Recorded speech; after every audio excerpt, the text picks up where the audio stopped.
Ce soir, c'est Tou Bishvat, ce soir et demain. Et la question, elle est, qu'est-ce que c'est Tou Bishvat? Qu'est-ce que c'est par rapport, point de vue, halakha? Alors, il faut savoir déjà que la Mishnah dans Masechet Rosh Hashanah, Daf Bet, donc dans la première page, là-bas, la Mishnah, elle fait comprendre que Tou Bishvat, c'est le Rosh Hashanah Lailanot, comme Bet Hillel, puisque c'est une mahlouk entre Bet Hillel et Bet Shammai. La halakha, elle est comme Bet Hillel, et c'est comme ça qu'ils ont été posés le Tol ou Shulchan Aruch, dans Siman, dans Yoredea, Siman Shin Lamed Aleph, ça arrive deux fois Nun Zayin et ça arrive Kouf Chaf He. Donc c'est le Rosh Hashanah, la tête de l'année pour les arbres. Mais là, c'est qu'est-ce que ça veut dire? Qu'est-ce que ça nous sert que le Tou Bishvat, c'est le Rosh Hashanah Lailanot? Alors, tout d'abord, il y a le Sefer Adne Paz. Ce Hacham, il dit que Rosh Hashanah Lailanot, tu sais qu'est-ce que ça veut dire? Ça veut dire que pendant ce jour, les fruits de l'arbre, ils sont jugés.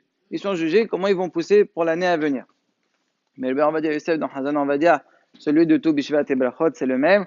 Il est dohed et valav. Il repousse ses paroles en disant que non, c'est pas un jour de jugement pour les arbres. La preuve, il dit regarde dans ma Masechet Rosh Hashanah, Daf Tetzain, là-bas l'Agmara il dit à 4 moments le monde il est jugé. Be'alba Prakim Olam Nidon. Elle donne c'est quoi les 4 moments? Elle dit à Pessah, on est jugé sur la Tevoa. En Aseret, ça veut dire Shavuot, sur les fruits de l'arbre. À Rosh Hashanah, donc Aleph Tishrei, Kol Ha'olam, Ovrim Alav Kivnei Meron. Donc là, c'est nous, on est tous jugés. Et puis, en dernier, le quatrième, c'est Har. Har, ça veut dire Har HaSukkot. On est jugé sur l'eau, la quantité d'eau qu'on aura. Donc, on voit que les fruits de l'arbre, on vient de dire que c'était à Aseret, c'était pas à Tobishvat. Donc, il est dohé les paroles du Adnepad. Alors, on repose la question. Les Maïnaf Ramina, que ce soit Rosh Hashanah et Lailanot à Tobishvat, alors la réponse elle est comme ça. En vérité, il y a une nafkamina, l'Ainyan, Orla, Trumot ou Maasrot. C'est-à-dire dans les dynimes de Orla, Trumot ou Maasrot, c'est tout Bishvat qui va fixer. On va expliquer dans 2 secondes ce que ça veut dire. Mais la Sheila d'abord, c'est pourquoi spécialement cette date? Pourquoi spécialement tout Bishvat? Alors c'est la Gemara dans Yudbet qui explique ça, toujours dans Rosh Hashanah. Elle dit qu'en vérité, étant donné que Rov Gishme Hashanah Kvar Yasu, la majorité de la pluie est déjà sortie, qu'est-ce que ça fait? Rachid explique là-bas. Il dit que c'est une façon de dire que la majorité de l'hiver, il est déjà passé. Et donc, c'est à ce moment-là que le shéraf c'est la sève, c'est ce qui enlève la note, il monte dans les arbres. Et donc, ça fait que les arbres, ils commencent à bourgeonner. Comme c'est à partir de cette date que les arbres, ils commencent à bourgeonner, c'est pour cela que ça s'appelle Rosh Hashanah, l'Aryan, Orla, Wechole. Alors, c'est comme ça qu'il a expliqué le Sefer Shinot Haïm. Et maintenant, on va expliquer qu'est-ce que ça veut dire l'Aryan Orla. Alors, déjà, il faut savoir qu'est-ce que c'est Orla. Lorsqu'un homme, il plante un arbre, pendant les 3 premières années, il n'a pas le droit de manger des fruits de cet arbre-là. Qu'à partir de la 4e année, ça aussi, il y a des conditions. Il faut que ce soit Yerushalayim, il a un din de Netariva, etc. Mais en tous les cas, les 3 premières années, il n'a pas le droit de manger. Maintenant, comment on compte ces années-là? N'importe qui ici, si je lui demande, va venir Tout Bishvat. Chaque fois qu'il y a un Tobishvat qui passe, c'est une nouvelle année. Alors, il faut savoir que c'est faux. Ce qui compte pour que ça soit une nouvelle année, c'est le Rosh Hashanah habituel, le Aleph Tishrei. Donc, c'est quoi alors cette histoire de Tobishvat? Je vais expliquer tout de suite. Si un homme, il a planté un arbre, on va dire, avant le 16 Av Taushin Ain Waw. Donc, c'est des dates précises. Avant le 16 Av Taushin Ain Waw. On sait qu'un arbre, pour qu'il s'enracine dans la terre, il lui faut Shte Shabbatot. Shte Shabbatot, ça veut dire 2 semaines complètes, 14 jours. Ensuite, pour qu'une année s'appelle une année, il n'y a pas besoin que ce soit 365 jours complets. Il suffit que ce soit Shloshim Yom Bashana Hashovim Shana. Donc, étant donné que j'ai à partir du 16 Av jusqu'à la fin de l'année Taushin Ain Waw, j'ai 44 jours, 14 jours des 2 semaines et 30 jours pour que ce soit une année. Donc, Taushin Ain Waw, c'est considéré déjà une année.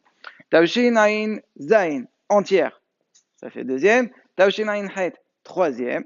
Un homme, il va se dire, ben voilà, c'est bon, alors Rosh Hashanah Taushin Ain Tet, tout ce qui va bourgeonner à partir de ce moment-là, à partir de Rosh Hashanah Taushin Ain Tet, donc à Leftiché, c'est bon, c'est ma 4e année, je peux manger. C'est faux. C'est tout Bishvat qui va compléter et terminer ta 3e année. Tout ce qui va bourgeonner à partir de ce soir, donc tout Bishvat, là tu pourras manger ton arbre que tu as planté avant le 16 Av Taushin Ain Waw. Attention, toute cette humra-là de tout Bishvat, c'est elle qui va compléter. C'est seulement si on a été merkel, on a joué avec Shloshim Yom Bashana Hashovim Shana, parce qu'il a planté avant le 16 Av Taushin Ain Waw. Mais si jamais un homme il a planté après le 16, à partir du 16, le 16, le 17, donc là, il n'y aura pas ces 44 jours. Donc le Rosh Hashanah de Taushin, Ain, Zain ne va pas lui compter comme une année. Donc celui-là, il va falloir qu'il fasse des années complètes. C'est-à-dire quoi complète? Il va devoir faire passer Taushin, Ain, Zain complète, Het complète, Tête complète. Et là, Zayin Hated. Donc c'est rien qu'à partir de l'année d'après, donc le Rosh Hashanah qui arrive, et là il pourra finir donc ces 3 ans, il pourra commencer à manger tout ce qui bourgeonnera. Là, il n'aura pas besoin d'attendre tout Bishvat. Pourquoi? Parce qu'il n'a pas été sommaire sur des roulottes, il a fait des années complètes. Donc à partir de Tavshin P, là, dès le début, tout ce qui bourgeonne, ça sera motard. Donc c'est ça le Inyan quand on dit Tobishvat Rosh Hashanah Lailanot, c'est pour le premier point que je viens d'expliquer. Pour parler du minhag rapidement des fruits, donc vous tous ce soir normalement vous avez sur votre table beaucoup de fruits, vous couronnez la table avec ça. Alors ce minhag c'est un bon minhag, mais c'est un minhag qui n'est pas marqué ni dans la Gemara, ni dans les Rishonim, ni dans le Shulchan Aruch. Les premiers qui l'ont cité sont le Magen Avraham, le Hamdat Yamim et le Tikhoni Sachar. Lui c'est un hacham qui était à l'époque de Maran Shulchan Aruch. La Sheila c'est pourquoi on commence à ramener des fruits. Alors déjà il faut savoir que c'est pas n'importe quel fruit qu'on a besoin, c'est les fruits de l'arbre, puisque c'est Rosh Hashanah, là il a note. Donc tout ce qui est Adama, j'ai rien contre, mais c'est pas ça le Inyan du Minhag. Alors la Sheila, c'est pourquoi manger ça. Alors c'est vrai qu'il y en a beaucoup qui pensent que voilà c'est la fête, etc. Mais en vérité le point il est que en mangeant ces fruits-là, ça te rappelle que c'est Rosh Hashanah, là il a note, et donc ça t'amène à faire une tefila à Hachem pour que justement ces fruits-là ils poussent comme il faut pour l'année à venir. Bien que c'est pas le Yom Hadin, mais sauf, c'est le moment où ça commence à bourgeonner. Donc on appelle ça en hébreu mitpalel bisman hanitatan.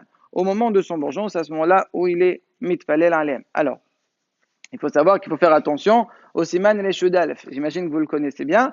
On l'a étudié il y a à peu près 2 mois. Donc les alachot concernant Rima babrachot. Et aussi faire attention, il chot tolaim. Il y a des fruits qui sont menogarim. Là aussi, il faut faire attention. Juste une petite alacha que on n'avait pas parlé, les Mitsuya ce soir. Si jamais j'ai un fruit de Shivat Aminim qui n'est pas nouveau, et j'ai devant moi un fruit qui n'est pas de Shivat Aminim, mais qui est nouveau pour moi, donc j'ai aussi la bracha de Shechian.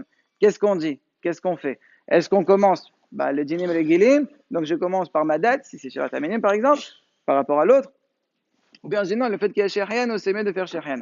Alors il faut savoir que selon le Biach Yosef Zechon le din, il est que tu commences par la date, donc le père qui est des Shivat Aminim.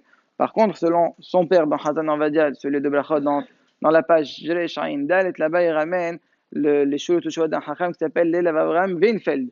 Lui, il est possède que ce sera chez Hechiano. Étant donné que c'est une mahloket et l'akhira est difficile entre les deux, donc c'est pour cela un conseil, amenez le fruit où vous devez faire chez Hechiano après. Laissez-le dans le frigidaire ou à la cuisine. Vous faites dans votre date Bolé Pelares, comme ça, il n'y a pas de safek, étant donné qu'il n'est pas là. Tu fais bien ton dîner d'ima comme Siman et Shudal, et après on te l'amène et tu feras uniquement chez Riyano là-dessus. Aussi, un point important, c'est vrai qu'il y a un hacham qui s'appelle Moïd Echol Hay, lui il dit que c'est bien que vous avez par exemple 10 fruits, vous êtes 10 dans la famille, 10 fruits de pelotares, chacun il prend un. Comme ça, chaque fruit il aura la bracha de Bolé Pelares, comme ça il est mis de baler. Il faut savoir que c'est pas comme ça la halacha. Chacun il a son dîn de Qdima Babrachot, on est tous concernés par ça. Donc si les 10, on a devant nous une olive, puisque c'est le premier dans les pelotes Island, tout le monde fera sur l'olive. On ne dira pas, ah mais l'orange elle n'a pas été bénie. Non, t'inquiète pas, ta bracha elle va valoir sur tous les fruits que tu as devant toi, et donc tout sera béni.